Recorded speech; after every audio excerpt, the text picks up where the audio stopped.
Hello and welcome you all to the channel. और स्वागत आप सभी का एक नई क्लास में। इस क्लास में हम फंडामेंटल राइट्स का जो टॉपिक हमारा बचा हुआ था उसे पूरा करने वाले हैं। जैसा कि आप जानते हैं हमने 3 फंडामेंटल राइट्स जो हैं वो डिस्कस कर लिए हैं। Right to equality, right to freedom and right against exploitation हमने डिस्कस कर लिया है। अब हम डिस्कस करने वाले हैं right to freedom of religion, cultural and educational rights and last हमारा होता है राइट टू कॉन्स्टिट्यूशनल रेमेडीज। ये 3 फंडामेंटल राइट्स हम इसमें डिस्कस करने वाले हैं। तो चलिए शुरू करते हैं। फर्स्ट फंडामेंटल राइट जो हमारा रिमेनिंग है यानी कि fourth fundamental right, right to freedom of religion.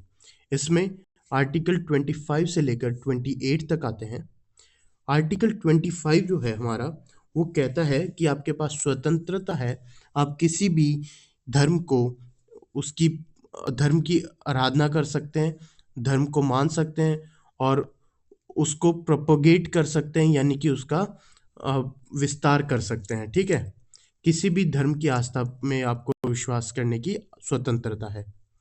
Article 26 हमें कहता है कि आप स्वतंत्र हैं अपने रिलीजियस अफेयर्स करने के लिए, यानी कि आपकी कोई भी धार्मिक क्रियाएं हैं या फिर धार्मिक कार्यक्रम है, आप उन्हें फॉलो कर सकते हैं, उन्हें कंडक्ट कर सकते हैं। अब अगर कोई रिलीजियस कम्युनिटी है, ओके, कोई रिलीजन है, तो उसका एक सेक्रेड प्लेस होगा। जैसे अगर बात करें, जैसे हम हिंदू रिलीजन की एग्जांपल ले लें, तो हमारे सेक्रेड प्लेसेस कौन से होते हैं? हमारे मंदिर। अब मंदिर में चंदा आता है, चंदा किसका होगा? पैसों का। अब सरकार पैसों पर टैक्स लगाती है यानी कि टैक्सेशन होता है ना, हमें उस पे एक कर देना पड़ता है। मेरे पास इतनी प्रॉपर्टी है, मुझे प्रॉपर्टी टैक्स देना पड़ेगा। मैं इतनी इनकम कमाता हूँ, मुझे इतना इनकम देना पड़ेगा, इनकम टैक्स, है ना। लेकिन जो धर्म के प्रमोशन के लिए पैसे आते हैं यानी कि मंदिरों में जो पैसे आते हैं उन पे कोई भी टैक्सेशन नहीं होता। और ये सब होता है आर्टिकल 27 के तहत, यानी कि धर्म के प्रमोशन के लिए, उसके विस्तार के लिए टैक्स माफ होता है। ठीक है, उससे आज़ादी है। देन हमारे पास आता है आर्टिकल 28। आर्टिकल 28 कहता है आप किसी भी कॉन्स्टिट्यूशनल एजुकेशनल इंस्टीट्यूशंस में हो, यानी कि आप किसी भी शैक्षणिक संस्था में हो और आपको आपकी धार्मिक पूजा पाठ के लिए आपको कहीं जाना है या फिर अटेंड करना है, वो धार्मिक पूजा पाठ के क्रिया मतलब कार्यक्रम, तो आप उसे अटेंड कर सकते हैं। ठीक है, और ये आज़ादी आपको देता है आर्टिकल 28। अब आगे अगर बात करें तो आपके पास आता है एजुकेशनल एंड कल्चरल राइट्स, यानी कि आर्टिकल 29 और 30। आर्टिकल 29 जो है वो प्रोटेक्शन देता है इंटरेस्ट ऑफ माइनॉरिटीज़ के। माइनॉरिटीज़ के इंटरेस्ट क्या क्या होता है? माइनॉरिटीज़ के इंटरेस्ट हो सकते हैं वो अपनी माइनॉरिटी जो कम्युनिटी है उसको सेफ गार्ड करे, उसकी रक्षा करे, या फिर उनका जो कल्चर है उनको सेफ गार्ड करे। और ये प्रोटेक्शन आपको आर्टिकल 29 देता है। इसके बाद अगर बात करें तो आता है आर्टिकल 30, जो कि कहता है कि अगर कोई लिंग्विस्टिक या फिर रिलीजियस माइनॉरिटी है तो वो अपने शैक्षणिक संस्था जो है उनको स्थापित कर सकता है, उनकी संरक्षण कर सकता है और उनका संचालन कर सकता है। ये आपको राइट देता है, ये अधिकार आपको देता है अनुच्छेद 30 यानी कि आर्टिकल 30। अब हमने देखे 5 फंडामेंटल राइट्स हमने देखे हैं। Right to equality, right to freedom, right against exploitation, right for religion, right to freedom of religion जो बोलते हैं। देन हमने कॉन्स्टिट्यूशनल एंड एजुकेशनल राइट्स देखे। ये 5 हमने राइट्स देखे। इन सभी को सेफगार्ड करने के लिए कोई तो एक राइट बना होगा, तो वो है राइट टू कॉन्स्टिट्यूशनल रेमेडीज, और ये आता है आर्टिकल 32 में। आर्टिकल 32 कहता है कि आप अगर कोई भी फंडामेंटल राइट आपका वायलेट होता है तो उसके एनफोर्समेंट के लिए आप सीधा सुप्रीम कोर्ट जा सकते हैं। सुप्रीम कोर्ट अगर जाएंगे तो आर्टिकल 32 के तहत सुप्रीम कोर्ट 5 रिट्स इशू करता है और आर्टिकल 226 के तहत हाई कोर्ट 5 रिट्स इशू करता है। आर्टिकल 32 के अकॉर्डिंग अगर आपका फंडामेंटल राइट वायलेट होता है तो आप किसी भी कोर्ट में जा सकते हैं। आप डिस्ट्रिक्ट कोर्ट में जा सकते हैं, आप हाई कोर्ट में जा सकते हैं, या फिर आप डायरेक्ट सुप्रीम कोर्ट भी जा सकते हैं। तो ये 5 रिट्स कौन सी हैं, अब हम ये डिस्कस करने वाले हैं। लेकिन याद रखना है, आर्टिकल 32 के तहत इशू की जाती है 5 रिट्स सुप्रीम कोर्ट के द्वारा, और आर्टिकल 226 के द्वारा इशू की जाती हैं हाई कोर्ट के द्वारा। ठीक है, पहली रिट पढ़ते हैं हैबियस कॉर्पस। हैबियस कॉर्पस का मतलब होता है you shall have the body, यानी कि व्यक्ति को मेरे सामने पेश किया जाए। और ये हैबियस कॉर्पस एक लैटिन वर्ड है जिसका अर्थ है you shall have the body. ये रिट इशू की जाती है कोर्ट में यदि किसी व्यक्ति को जबरन डिटेन कर लिया जाता है। मान लेते हैं किसी व्यक्ति को किसी व्यक्ति ने या फिर किसी ऑर्गेनाइजेशन ने या ग्रुप ने डिटेन कर लिया है, या फिर बोल सकते हैं किसी पुलिस ने अरेस्ट कर लिया है, तो उस केस में हैबियस कॉर्पस इशू की जा सकती है। यानी कि ये फोर्सफुल डिटेंशन को प्रिवेंट करने के लिए है, और अगर ये डिटेंशन इलीगल मिलता है तो उस व्यक्ति को रिलीज करना पड़ेगा। डिटेंशन जनरली ये पुलिस डिपार्टमेंट के लिए हम मान सकते हैं, क्योंकि मान लेते हैं किसी इंसान को पुलिस ने जबरन अरेस्ट कर लिया है। अब वो याचिका दायर कर सकता है सुप्रीम कोर्ट में, हाई कोर्ट में, डिस्ट्रिक्ट कोर्ट में, कहीं जिस कोर्ट में उसका मन करे, और वो बता सकता है कि ये इल्लीगल है, और उस केस में पुलिस को उसे रिलीज करना पड़ेगा। अगला रिट है मैंडेमस। इसका मतलब होता है वी कमांड, यानी कि हम आदेश देते हैं। ये कोर्ट के द्वारा इशू किया जाता है किसी पब्लिक ऑफिशियल को, यदि वो अपना कर्तव्य जो है, उसकी ऑफिशियल ड्यूटीज जो हैं वो करने से या तो मना कर दे या फिर वो करने में असमर्थ है। ठीक है, तो उसे ये इशू किया जाएगा कि आपका ये कर्तव्य है और आपको ये करना होगा। ये किसी भी पब्लिक बॉडी के लिए किया जा सकता है, यानी कि किसी भी सरकारी ऑफिस जो है उसके लिए, किसी कॉरपोरेशन के लिए, या फिर किसी इंफीरियर कोर्ट के लिए भी किया जा सकता है। जैसे सुप्रीम कोर्ट कर सकता है हाई कोर्ट के लिए, हाई कोर्ट कर सकता है डिस्ट्रिक्ट कोर्ट के लिए, या फिर किसी ट्रिब्यूनल के लिए भी किया जा सकता है, या फिर इवन सरकार तक के लिए मैंडेमस इशू किया जा सकता है कि सरकार के ये कर्तव्य हैं और सरकार इन कर्तव्यों को पूरा नहीं कर रही है। ठीक है, आगे बढ़ते हैं। थर्ड हमारा रिट होता है प्रोहिबिशन। प्रोहिबिशन का मतलब होता है टू फॉरबीड, है ना, मतलब उसे क्षीण करना।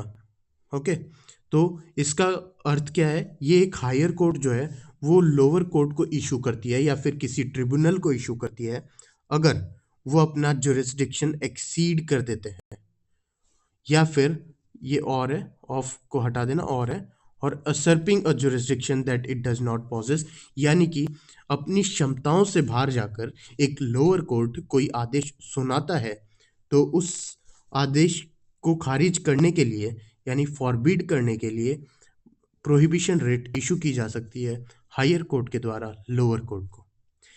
लेकिन यहाँ पर ध्यान रखने वाली बात यह है, ये सिर्फ जुडिशियल और क्वाजी जुडिशियल यानी कि न्यायिक और अर्ध न्यायिक संस्थाओं के लिए इशू किया जा सकता है। ये नॉन जुडिशियल बॉडीज के लिए प्रोहिबिशन रिट इशू नहीं होती। अगला है सर्टियोरेरी। सर्टियोरेरी का मतलब होता है टू बी सर्टिफाइड या फिर टू बी इन्फॉर्म्ड, यानी कि आपको सूचित किया जाता है। ये हायर कोर्ट के द्वारा लोअर कोर्ट को इशू किया जा सकता है या फिर किसी ट्रिब्यूनल को इशू किया जा सकता है। ये दो केसेस में इशू कर सकते हैं, या तो जो लोअर कोर्ट या फिर ट्रिब्यूनल है उसके पास कोई केस पेंडिंग है, वो केस अपने पास ट्रांसफर करने के लिए ये इशू किया जा सकता है, या फिर लोअर कोर्ट या फिर ट्रिब्यूनल ने कोई ऑर्डर सुनाया है और उसे खारिज करने के लिए सर्टियोरेरी यहाँ पर यूज किया जा सकता है। ठीक है, ये कब, किस ग्राउंड्स पर, किस बुनियाद पर हम इसे यूज कर सकते हैं। फर्स्ट है एक्सेस ऑफ जुरिस्डिक्शन, यानी कि किसी मामले में या फिर किसी केस में जितना न्याय चाहिए था या फिर जितना फैसला सुनाना चाहिए था उससे अधिक सुना दिया हो, उस केस में ये इशू कर सकते हैं। या फिर लैक ऑफ जुरिस्डिक्शन, यानी कि उसमें जितना फैसला सुनाना चाहिए था उससे कम सुनाया गया है ना?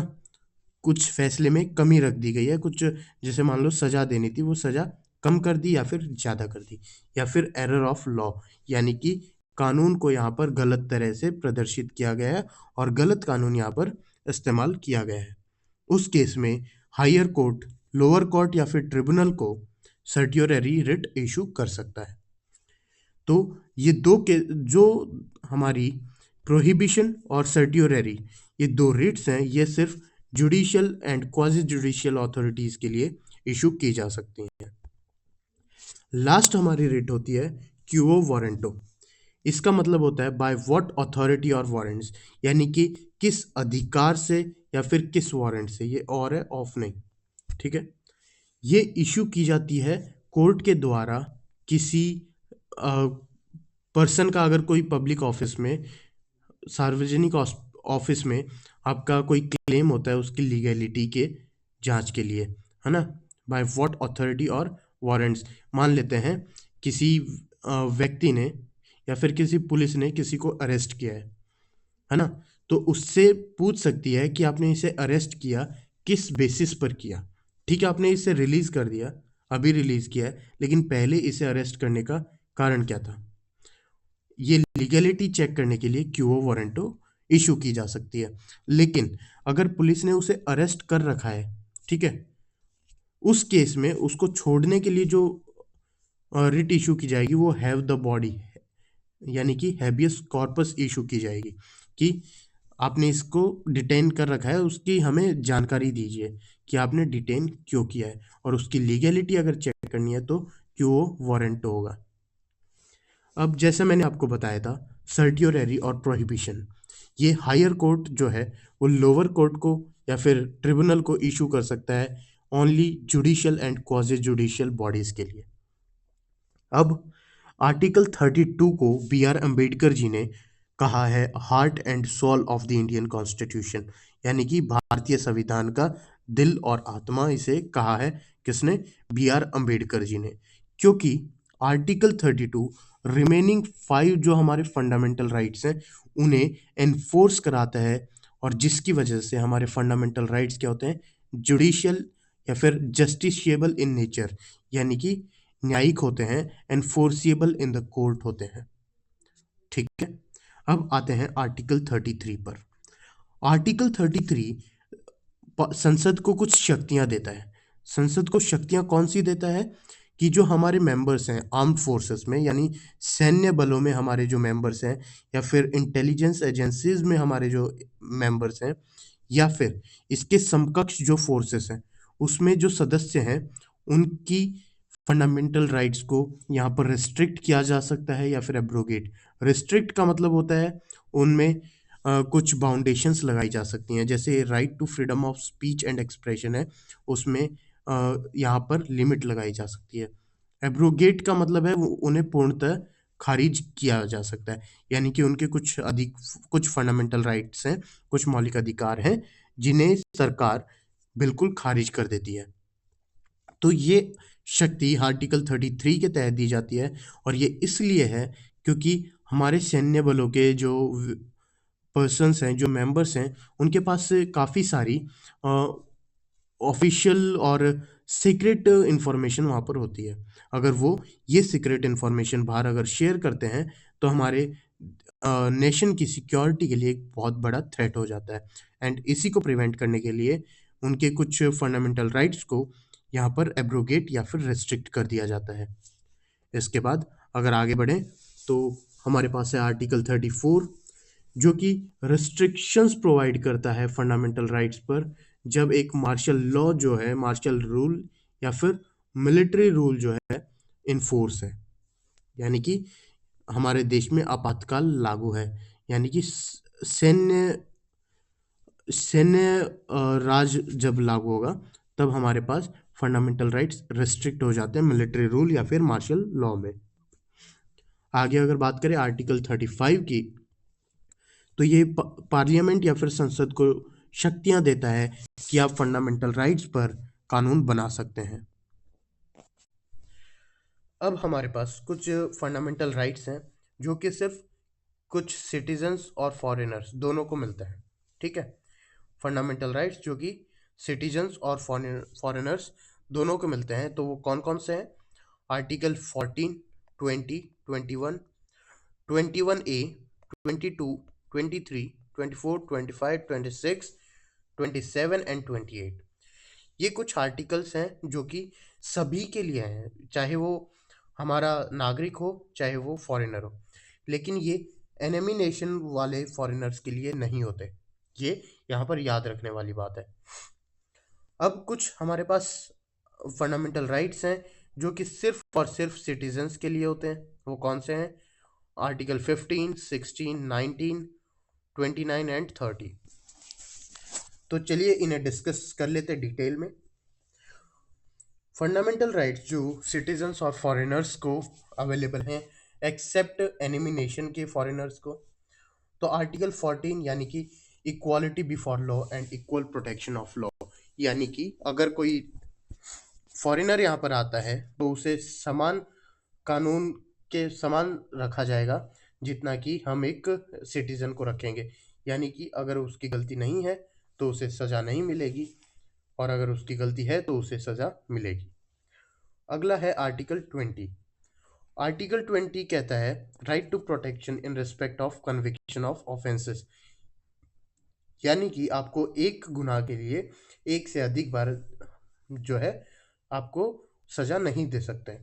Then article 21 protection of life and personal liberty, यानी कि अगर कोई फॉरेनर भी आएगा तो उसकी भी ज़िंदगी का अधिकार है और उसकी भी पर्सनल लिबर्टी यानी कि पर्सनल जो स्वतंत्रता है उसका अधिकार उसको है।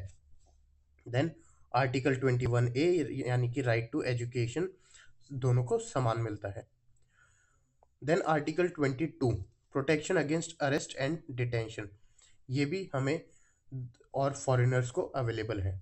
Article 23 prohibition of human trafficking and forced labour, यानी कि आप किसी भी, ना ही नागरिक को आप बंधुआ मजदूर बना सकते हैं, ना ही किसी फॉरेनर को, ना ही उनका ह्यूमन ट्रैफिकिंग यानी कि मानव तस्करी कर सकते हैं। इसके बाद आता है आर्टिकल 24 यानी कि प्रोहिबिशन ऑफ चाइल्ड लेबर, आप बाल श्रम ना नागरिकों से करा सकते हैं ना ही फॉरेनर से। इसके बाद आता है आर्टिकल 25 यानी कि आपके पास आज़ादी है, आप किसी भी धर्म को उसकी पालना कर सकते हैं और उसका विस्तार कर सकते हैं, उसका प्रचार भी कर सकते हैं। ठीक है, आर्टिकल 26 कहता है कि चाहे आप फॉरेनर है चाहे आप भारत के नागरिक हैं, आप रिलीजियस अफेयर्स कंडक्ट कराने के लिए आप स्वतंत्र हैं। आर्टिकल 27 कहता है कि आप चाहे भारतीय हैं चाहे फॉरेनर हैं, आप पे रिलीजन के प्रमोशन के लिए टैक्सेशन नहीं होगा। और आर्टिकल 28 जो है वो कहता है कि आप किसी भी शैक्षणिक संस्था में अपने रिलीजियस इंस्ट्रक्शन या फिर रिलीजियस वर्शिप को अटेंड करने के लिए स्वतंत्र हैं। आपने यहाँ पर देखा होगा आर्टिकल 25 टू 28 जो कि right to freedom of religion में आते हैं, ये सभी के सभी फॉरेनर्स एंड जो हमारे नेटिव्स हैं या फिर सिटीजन्स हैं उनको अवेलेबल है ना। तो ये दोनों को अवेलेबल हैं, इसलिए ये सभी के सभी आपको याद रखने हैं। और इसके अलावा जो हमने आर्टिकल्स बताए हैं 14, 20, 21, 21A, 22, 23 एंड 24, ये आपको याद रखने हैं। ठीक है, अब बात करें जो फंडामेंटल राइट्स सिर्फ और सिर्फ सिटीजन्स को अवेलेबल हैं वो कौन से हैं। आर्टिकल 15 यानी कि किसी भी धर्म, रेस जो है, किसी भी तरह की रेस बोले तो कोई भी क्रीड जो होती है वो, कास्ट यानी कि कोई भी जाति, उसका लिंग और प्लेस ऑफ बर्थ यानी कि जन्म स्थान के बेसिस पर डिस्क्रिमिनेशन हम नहीं कर सकते। लेकिन ये एप्लीकेबल नहीं है फॉरेनर्स के केस में, क्योंकि हम फॉरेनर्स के साथ में कुछ तरह का डिस्क्रिमिनेशन कर सकते हैं, जैसे कि उन्हें इक्वालिटी नहीं मिलेगी in matters of public opportunities, public employment में आर्टिकल 16 भी नहीं है उनको अवेलेबल। और हम जो है हमारे सिटीजन्स को जो है उसमें प्राथमिकता देते हैं, यानी कि उन्हें डिस्क्रिमिनेट किया जा सकता है यहाँ पर फॉरेनर्स को, okay, on basis of place of birth वगैरह, ठीक है। देन वी हैव आर्टिकल 19 जो कि कहता है freedom of speech and expression. कोई भी फॉरेनर आके हमारे देश में ऊटपटांग बातें नहीं बोल सकता, लेकिन ये हमें आज़ादी है। इसका मतलब ये नहीं कि आप कुछ भी किसी के बारे में भी ऊटपटांग बोलें, लेकिन हमारे देश में आके हमारे देश के ही बारे में कुछ बोलने की आज़ादी उन्हें नहीं है। Then article 29 protection of interest of minorities. अगर कोई बाहर का विदेशी आता है तो उसे यह अधिकार नहीं मिलता। और इसके बाद में आर्टिकल 30 आता है कि यानी कि कोई भारतीय व्यक्ति या फिर कोई विदेशी व्यक्ति यहाँ पर आके अपने एजुकेशनल इंस्टीट्यूशंस जो है वो स्थापित नहीं कर सकता है, ना ही उनको उनका संरक्षण कर सकता है और ना ही उनका संचालन कर सकता है। अब इसके बाद में कुछ इंपॉर्टेंट फंडामेंटल राइट्स हैं, उनको हम डिटेल में पढ़ने वाले हैं। आर्टिकल 15 की अगर बात करें तो ये डिस्क्रिमिनेशन को प्रोहिबिट करते हैं, यानी कि भेदभाव को ख़त्म करते हैं ऑन द बेसिस ऑफ किस पे, रिलीजन यानी कि धर्म पे, कास्ट पे जो हमारी जाति होती है, क्रीड यानी कि रेस, कोई भी जेंडर या फिर sex, place of birth, okay. तो 50 आर्टिकल 15(1) जो है, क्लॉज 1 जो है वो इसी को ही एक्सप्लेन करता है। लेकिन आर्टिकल 15(2) जो है वो क्या कहता है, no citizen on grounds only of religion, race, caste, sex, place of birth or any of them be subject to restrictions of public services। यानी कि किसी भी व्यक्ति के ऊपर डिस्क्रिमिनेशन करके इन ग्राउंड्स पर हम उसे पब्लिक सर्विसेज से वंचित नहीं रख सकते, उसे रिस्ट्रिक्ट नहीं कर सकते, उसे रोक नहीं सकते उनका लाभ उठाने के लिए। देन आर्टिकल 15 सब क्लॉज 3 क्या कहता है कि आर्टिकल 15 में या फिर इसके क्लॉज 2 में ऐसा कुछ नहीं है जो कि स्टेट को कुछ स्पेशल प्रोविजंस बनाने के लिए रोके for the advancement of any socially या फिर educationally backward caste schedule tribe, यानी कि SC ST जो हैं और अन्य जो पिछड़े वर्ग हैं उनके बेटरमेंट के लिए, उनके अपलिफ्टमेंट के लिए ऐसा कुछ नहीं आर्टिकल 15 और क्लोज 2 में जो उन्हें रोके, हमारी सरकार को रोके इनके लिए कुछ कानून बनाने के लिए या फिर स्पेशल प्रोविजन बनाने के लिए। और इसीलिए हम देखते हैं हमारे देश में क्या चलता है, रिजर्वेशन, ठीक है। रिजर्वेशन किस आर्टिकल की वजह से, आर्टिकल 15 सब क्लॉज 3 के अकॉर्डिंग है, क्योंकि उनके SC ST OBC जो हैं इनके बेटरमेंट के लिए हम कुछ स्पेशल प्रोविजंस बना सकते हैं। तो आगे बात करते हैं आर्टिकल 16 की। आर्टिकल 16 कहता है equality of opportunity in matters of public employment, यानी कि जो सरकारी ऑफिसेज जो हैं, सरकारी विभाग जो हैं, उनमें सभी को समान जो है अपॉर्चुनिटी दी जाएंगी, समान वहाँ पर उपलब्धियाँ दी जाएंगी कि आप ट्राई कर सकते हैं, है ना। अब आर्टिकल 16(1) जो है वो क्या कहता है, equality of opportunity for all citizens for relating to matters of employment और appointment to any office under the state, यानी कि किसी भी सरकारी विभाग में उनके अपॉइंटमेंट के लिए इक्वालिटी देनी है ना, मतलब ये सेम बात है। लेकिन सब क्लॉज 2 क्या कहता है, किसी भी सिटीजन को यहाँ पर religion, race, caste, sex, descent, place of birth, residence, किसी भी पर मतलब डिस्क्रिमिनेट करके हम उसे इनएलिजिबल नहीं बना सकते, उसे इनएलिजिबल नहीं बना सकते और ना ही उसे यहाँ पर डिस्क्रिमिनेट करके उसे निकाल सकते हैं, ठीक है। वो भी बराबर का भागीदारी हो सकता है। देन आर्टिकल 16(3) कहता है it empowers the union parliament and the state legislature to make law in the matter of public employment for a particular class in their respective jurisdiction।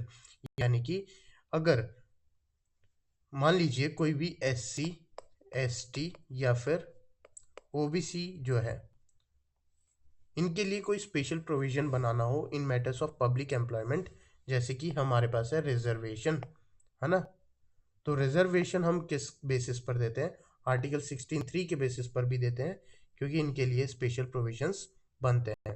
Okay, in matters of public employment. Article 16(4) क्या कहता है?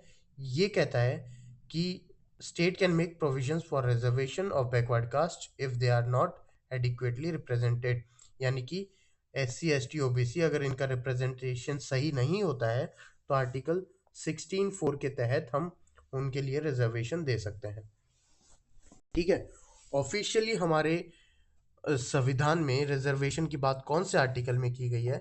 Article 16(4) में की गई है, लेकिन article 16(3) and article 15(3) 15 clause 3 और article 16 clause 3 जो है वो स्पेशल प्रोविजंस की बात करता है, ना कि रिजर्वेशन की। Reservation was just to give you an hint. Okay, आपको सिर्फ एक हिंट देने के लिए है, लेकिन ऑफिशियल अगर बात होती है तो आर्टिकल 16(4) में होती है। अब फंडामेंटल राइट्स के रिलेटेड कुछ लैंडमार्क जजमेंट्स है जो सुप्रीम कोर्ट ने पारित किए थे। हम ये लैंडमार्क जजमेंट्स हम देखने वाले हैं। क्लास 1 में हमने जब पढ़ा था उसमें हमने बताया था कि जैसे जैसे हम आगे बढ़ते जाएंगे तो हम अलग अलग केसेस देखेंगे और इन केसेस को अलग अलग बढ़ेंगे। जब हमने पढ़ा था डॉक्ट्रिन ऑफ बेसिक स्ट्रक्चर, तब हमने कुछ केसेस देखे थे। वो चारों केसेस यहाँ पर लिखे हुए हैं, वो फंडामेंटल राइट से रिलेटेड थे, है ना। तो चंपकम दोयराजन केस 1951, इसमें सुप्रीम कोर्ट ने कहा था कि सभी फंडामेंटल राइट्स जो हैं वो सुपीरियर हैं DPSPs पर, यानी कि directive policies of state principle. राज्य के नीति निर्देशक तत्व जो हैं उनके ऊपर सुपीरियर होते हैं सभी फंडामेंटल राइट्स। ओके, यानी कि आप DPSP वायलेट कर दो चलेगा, लेकिन फंडामेंटल राइट आप वायलेट नहीं कर सकते। इसके बाद आया था गोलकनाथ केस 1967 में, जहां पर सुप्रीम कोर्ट ने कहा था कि फंडामेंटल राइट्स जो है, मौलिक अधिकार को आप ना ही खत्म कर सकते हैं ना ही उसे लिमिट कर सकते हैं, उस पर कोई भी लिमिटेशन आप नहीं लगा सकते कि मेरे पास right to life and personal liberty है, लेकिन आप ये नहीं बोल सकते कि आप बस इतना जिए, उसके आगे आपका मौलिक अधिकार खत्म है। आप उस पर लिमिटेशन नहीं लगा सकते। ठीक है, इसके बाद आया था केशवानंद भारती केस 1973 में, जिसमें हमारे सुप्रीम कोर्ट ने कहा था कि जो कॉन्स्टिट्यूशनल अमेंडमेंट है, संवैधानिक संशोधन होता है, उसे चैलेंज किया जा सकता है, उस पर सवाल उठाए जा सकते हैं अगर वो किसी भी फंडामेंटल राइट को वायलेट करता है। Not completed, it is violated. ठीक है, अगर वायलेट करता है तो हम उस पर सवाल उठा सकते हैं। देन हमारे पास आता है मिनेर्वा मिल्स केस। मिनेर्वा मिल केस में 1980 में हमारे सुप्रीम कोर्ट ने डिसीजन दिया था या फिर फैसला सुनाया था कि पार्लियामेंट जो है वो कॉन्स्टिट्यूशन को अमेंड कर सकता है, यानी कि संविधान में संशोधन कर सकता है, लेकिन उससे हमारा जो मूल ढांचा है वो हैम्पर नहीं होना चाहिए, वो वैसा का वैसा होना चाहिए।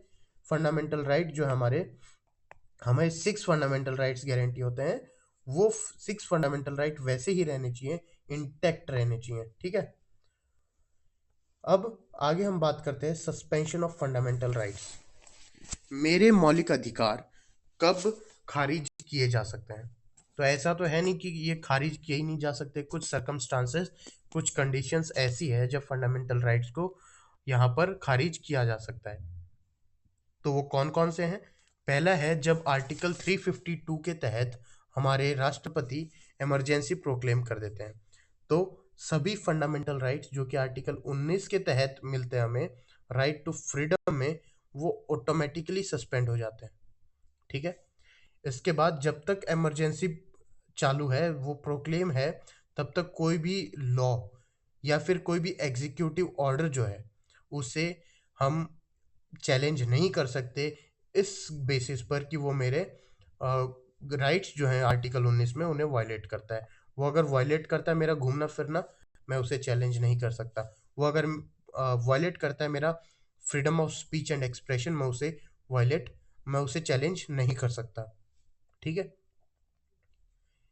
इसके बाद दोस्तों आता है कि प्रेसिडेंट जो है फंडामेंटल राइट्स जो है सस्पेंड कर सकते हैं किसी स्पेसिफिक ऑर्डर से, ठीक है।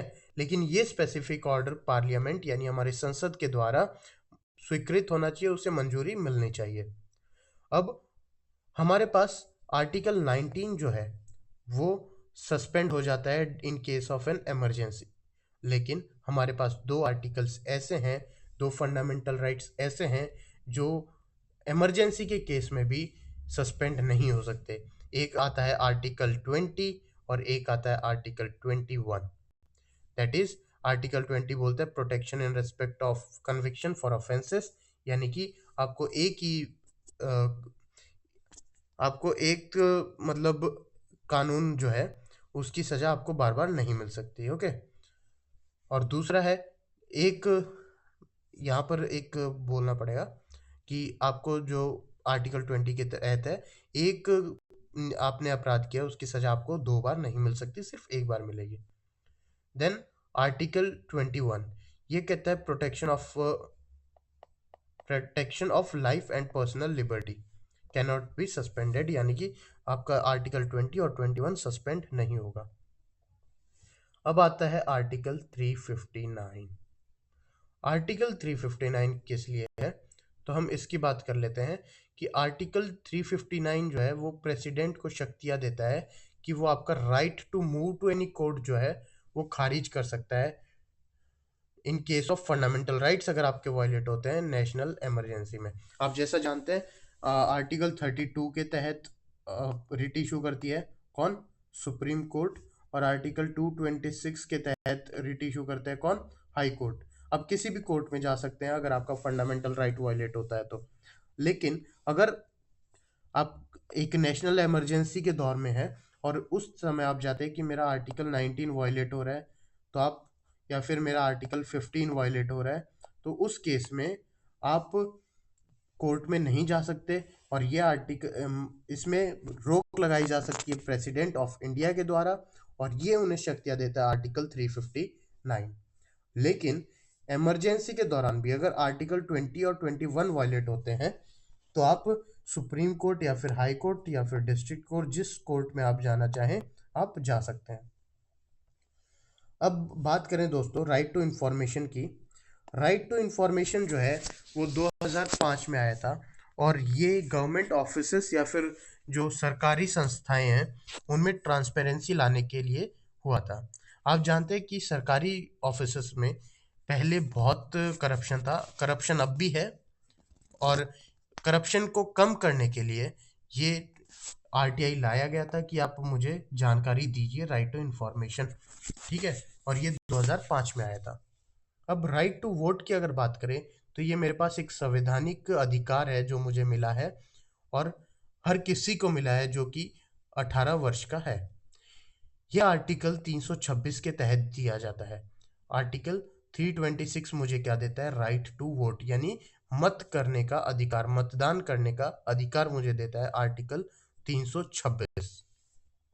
अब जो 61st कॉन्स्टिट्यूशनल अमेंडमेंट एक्ट है 1988 का, उसने क्या किया था, पहले वोटिंग एज हुआ करती थी 21, लेकिन इस 61वें संविधान संशोधन ने, जो कि 1988 में आया था, इसने उस एज को कम करके कर दिया 18 वर्ष। और इसी के साथ में हम वोट करते हैं 18 के होते ही, ठीक है। तो राइट टू वोट कौन सा आर्टिकल देता है, आर्टिकल 326। अब आप इस वीडियो को लाइक कीजिए, कमेंट करके बताइए आपको यहाँ पर कोई डाउट हो या फिर कुछ इम्प्रूवमेंट हो हमारे लिए, ठीक है। और इसको शेयर कर दीजिए ताकि आपके लिए फ्री ऑफ कॉस्ट क्लासेस हम लाते रहें।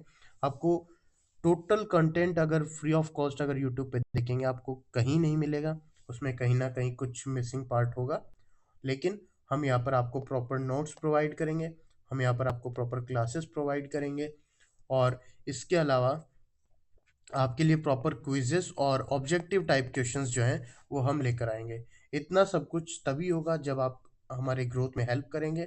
चैनल को शेयर कीजिए, वीडियो को शेयर कीजिए, कमेंट करिए और बताइए आपको क्या इम्प्रूवमेंट चाहिए और आपके कुछ डाउट्स हों।